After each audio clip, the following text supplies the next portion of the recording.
The Inca resistance against the Spanish invaders didn't end in a single battle.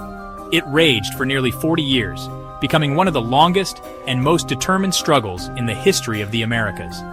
Many imagine the Inca Empire fell overnight, but the truth is a saga of relentless defiance, marked by courage and ingenuity in the face of overwhelming odds.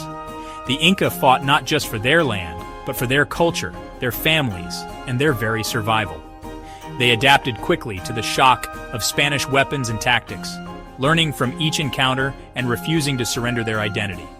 They organized a fierce resistance, challenging Spanish control across the vast, rugged Andes, using the mountains as both shield and sanctuary. This wasn't a single clash, but a series of campaigns, sieges, and guerrilla actions that spanned generations. Each stronghold became a symbol of hope, and every battle a lesson in resilience. The Inca, masters of their environment, used their knowledge of the mountains to their advantage, moving swiftly along hidden trails and striking where least expected. Despite new technologies and devastating diseases brought by the Spanish, the Incas' fight was a desperate, heroic stand for their way of life. Their resistance was fueled by a deep connection to their ancestors and the sacred land they called home. Their story is often overshadowed by tales of conquest, but it's a powerful reminder that history is shaped by those who refuse to be conquered, who hold on to hope even in the darkest times. Leaders rose from despair, and the people retreated into remote corners to continue the fight, keeping their traditions alive in secret and passing their spirit of resistance to future generations. This was a war for the soul of the Andes, echoing through history and shaping the identity of a people who refused to be erased. The Inca resistance is a testament to resilience, the enduring desire for freedom, and the unbreakable spirit that still lives on in the Andes today. Before the Spanish arrived, the Inca Empire, Tawantinsuyu, stood as the largest and most sophisticated civilization in the Americas, a realm of breathtaking scale and ambition. It stretched over 2,500 miles along the spine of the Andes, from the lush valleys of Ecuador in the north to the arid deserts of Chile in the south, encompassing a vast and challenging landscape. The Inca united millions of people from hundreds of different ethnic groups, weaving together a tapestry of cultures under a single, powerful government ruled from the city of Cusco. Their engineering achievements were legendary. Over 25,000 miles of roads, sturdy rope bridges, and rest houses connected even the most remote corners of the empire, allowing for swift communication and movement of armies and goods. Without a written language, the Inca developed the ingenious quipu, knotted strings used to record everything from census data and taxes to stories and important events, ensuring the empire's memory endured. Society was organized around the Ailu, a communal system where everyone contributed labor to the state in exchange for security, food, and support in times of need, creating a strong sense of unity and shared purpose.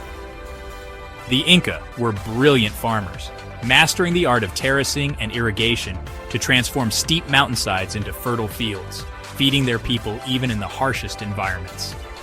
Cusco, the sacred capital, was the beating heart of the empire, filled with grand temples and palaces built from perfectly fitted stones that have withstood centuries of earthquakes and time. The Sapa Inca, considered a living god on earth, ruled from the Coricancha, the golden temple of the sun, where rituals and ceremonies honored the gods and reinforced his divine authority. But as the Spanish approached, the empire was torn apart by a brutal civil war between two brothers, Huáscar and Atahualpa, each vying for the throne and dividing the nation. This internal division and strife left the Inca vulnerable, weakening their ability to resist foreign invaders and defend their once mighty realm. The stage was set for a dramatic clash of worlds, as the fate of the Inca Empire hung in the balance. In 1532, Francisco Pizarro and just 168 Spanish conquistadors landed on Peru's coast, armed with steel, horses, and firearms. The Inca had never seen such weapons or animals, and the Spanish used both to their advantage. Driven by greed and religious zeal, the Spaniards sought gold and the conversion of native peoples. Pizarro exploited the empire's instability, arranging a meeting with Atahualpa, the new emperor, in Cajamarca. Atahualpa, confident and unarmed, underestimated the threat. The meeting was a trap. Spanish soldiers ambushed the Inca, unleashing cannons and cavalry on the stunned crowd. Thousands of Inca were killed in hours, and Atahualpa was captured. This single event shattered the empire's leadership and changed South American history forever.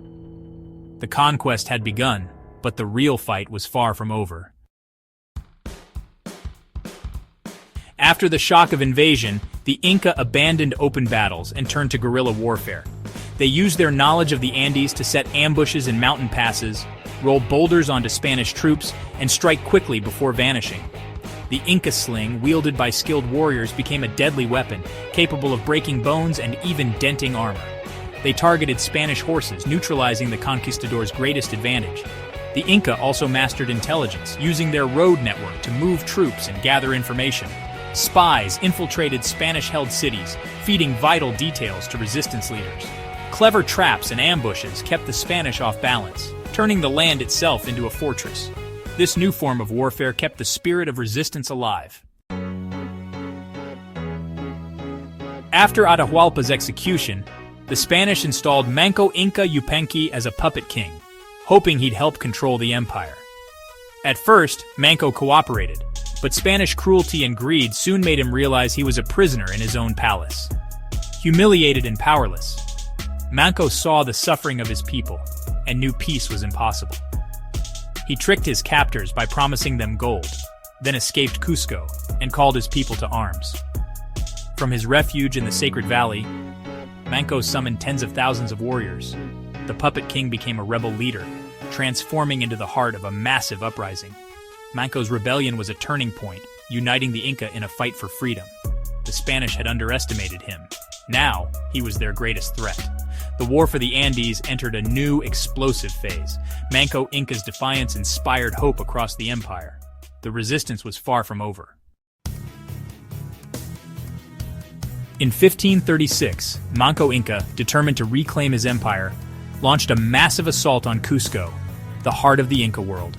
He surrounded the city with an army of over 100,000 warriors, a force drawn from across the Andes, united in their mission to drive out the Spanish invaders. Inside the city, fewer than 200 Spaniards, along with their indigenous allies, found themselves trapped and vastly outnumbered. Day and night, they faced relentless Inca attacks, their situation growing more desperate with each passing hour. The Inca set Cusco ablaze, using fire as a weapon to flush out the Spanish. Flames and chaos engulfed the city, forcing the conquistadors to seek refuge in the stone palaces, as smoke and confusion filled the air.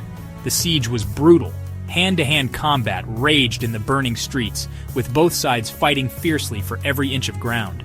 The city became a battlefield, echoing with the sounds of war and the cries of the wounded. Control of the mighty Sacsayhuaman fortress was key to the battle. The Inca held this strategic stronghold, launching devastating attacks from its towering walls high above the city. The Spanish, desperate to break the siege, stormed the fortress in a bloody assault. After days of fierce and costly fighting, they finally retook Sacsayhuaman, but at a heavy price. Inca hero Kawidi became a symbol of resistance, fighting to the very end. Rather than surrender, he leapt to his death from the fortress walls, choosing honor over capture. Despite their incredible courage and determination, the Inca could not reclaim Cusco. The Spanish, battered but unbroken, managed to hold out until the siege finally broke after 10 long, grueling months. The Inca army, made up mostly of farmers and villagers, was forced to disperse as planting season arrived. Their families and communities depended on the harvest for survival. Though the city was lost, the siege proved the Inca spirit was unbroken. Survivors regrouped in the mountains, determined to continue their fight for freedom. The Spanish, exhausted and shaken, realized their conquest was anything but secure. The threat of rebellion lingered in every shadow. The war for independence raged on, echoing through the valleys and mountains of Peru as the Inca refused to surrender their homeland. After the failed siege, Manco Inca retreated deep into the jungle, founding the hidden city of Vilcabamba. For 36 years, Vilcabamba became the heart of Inca resistance, a secret capital in the cloud forest. From here, the Neo-Inca state launched raids, disrupted Spanish trade, and kept hope alive. The jungle fortress was nearly impossible for the Spanish to find or conquer. Outposts and traps guarded every approach, and expeditions often failed or vanished.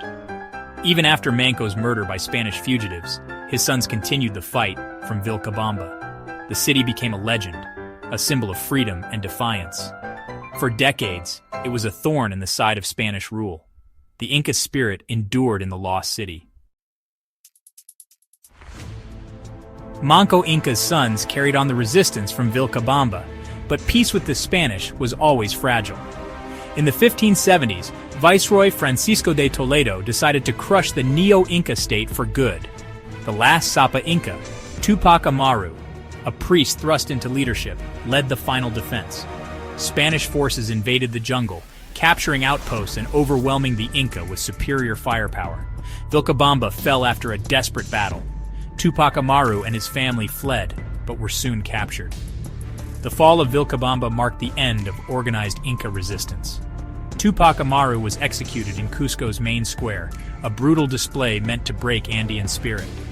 With his death, the royal line ended, and the 40-year war was over. The Spanish conquest of the Andes was finally complete. But the story of resistance would echo for centuries. The Inca legacy was far from erased. Though the Incas' military resistance ended, their spirit lived on. Stories of rebellion and Vilcabamba inspired future generations and uprisings. The name Tupac Amaru would reappear centuries later as a symbol of defiance. The Andean people preserved their language, culture, and traditions, blending them with imposed Christianity. The stone cities of Cusco and Machu Picchu still stand as testaments to Inca genius. The Inca story reminds us that history is more than conquest. It's about resilience and identity. For nearly 40 years, the Inca fought for their world with astonishing tenacity. Their legacy endures in the vibrant cultures of their descendants. The Inca resistance is a powerful narrative of pride and survival. For more incredible stories from history, subscribe and join us on the next journey.